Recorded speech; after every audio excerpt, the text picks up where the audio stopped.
बाप बेटे उसके नाम से आमीन। मसीह यीशु में आप सबको शालोम। आज की पहली तिलावत मकाबीन की किताब और उसके चौथे बाब में से ली गई है और आज की इंजील मुकद्दस लूका की इंजील और उसके 19वें बाब में से ली गई है। बाइबल मुकद्दस में यहूदियों की तमाम ईदों का जिक्र किया गया है। हर ईद के पास मंजर में ईमान फरोज कहानी वाकया झलक रहा है। मसलन ईद खमसीन जो कि पहली फसल काटने के मौके पर मनाई जाती थी। ईद फसा मिस्र की गुलामी से रिहाई की याद को ताज़ा करने के लिए मनाई जाती है। ईद क़याम उन दिनों की याद दिलाती है जब बनी इसराइल बियाबान में सफर के दौरान खैमों में रहते थे। ईद पुरीम के मौका पर यहूदी याद किया करते हैं कि किस तरह खुदा ने मलकास्तर के जरिए अपनी कौम को तबाह होने से बचा लिया और उनके सबसे बड़े दुश्मन महान को फांसी दी। यहूदी इस ईद के मौके पर कसरत से मैं पीते हैं, महान को लानत भेजते हैं और मर्दकाई जिसने नजात का मंसूबा बनाया खुदा की बरकत उसके लिए चाहते हैं। आज भी ईद तजदीद का हम जिक्र सुनते हैं। ये उस जमाने का जिक्र है जब यहूदा मकाबी ने जंग करके मुकद्दस शहर यरूशलेम को आज़ाद कराया और हैकल की जानब पेशकदमी की है। उन्होंने जाकर देखा कि मुकद्दस मकाम वीरान और मज़बा नपाक किया गया है। सेहनों में झाड़ियां ऐसे हैं जैसे जंगल पर उगी हुई पहाड़ी पर होती हैं। हुजरे ढाए गए हैं। इस पर उन्होंने अपने कपड़े फाड़े और सख्त नोहा किया, सर पर राख डाली और अपने मुंह के बल गिरे।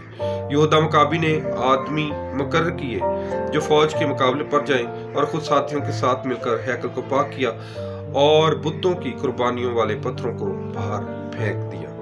उन्होंने मज़बा को ढा दिया और इसके पत्थर एक तरफ रख दिए जब तक कोई नबी आकर उनके बारे में सही फैसला ना करे। फिर उन्होंने एक नया मज़बा बनाया, मुकद्दस को मरम्मत किया और हैकल के अंदरूनी सहन को पाक किया और नए पाक ज़रूफ बनाए। शमादान बखूर मज़बा को हैकल में लाए, शमादान और चिराग रोशन किए।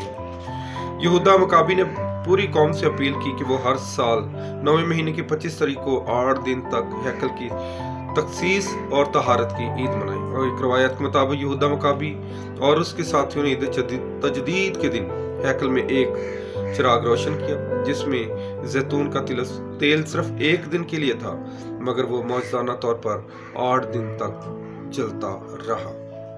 ईद तजदीद को अबरानी में हनुका कहते हैं। इस ईद में 8 दिन के लिए 7 शाखा चिरागदान इस्तेमाल किया जाता है जिसको मनवेरा कहते हैं। और आज की इंजील मुकद्दस में भी जब हम वाक़या सुनते हैं कि खुदा के घर को व्यापार का घर बना दिया गया है, खुदा के घर को खरीद फरोख्त का घर बना दिया गया है, तो आज की इंजील मुकद्दस में भी जिस तरह मकाबियों ने हैकल को नापाक होने से बचाया उसकी तहारत, उसी तरह हमारे खुदावंद यीशु मसीह ने भी हैकल में दाखिल होकर खरीद फरोख्त करने वालों को निकाला, सराफों के तख्ते उलट दिए और कबूतर फरोशों की चौकियां उलट दी और लिखा है, मेरा घर खुदा का घर है और तुमने उससे डाकुओं की खो बना दिया। ये अरमिया के अल्फाज हैं जो यहूदियों के बारे में कहे गए। यहूदियों ने खुदा की हैकल को खरीदो फरोख्त और लूट मार की जगह बना दिया है। खुदा का घर दुआ का घर होना चाहिए। ये खुदा की पाकीज़गी और कदूसियत का मरकज होता है।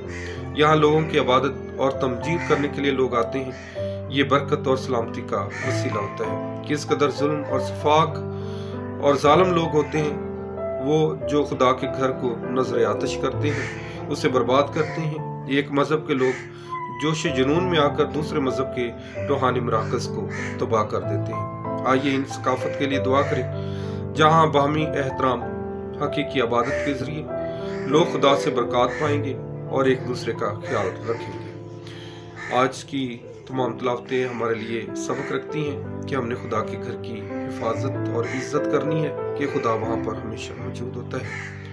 आज का दिन मेरे लिए और आपके लिए बाइस बरकत ठहरे।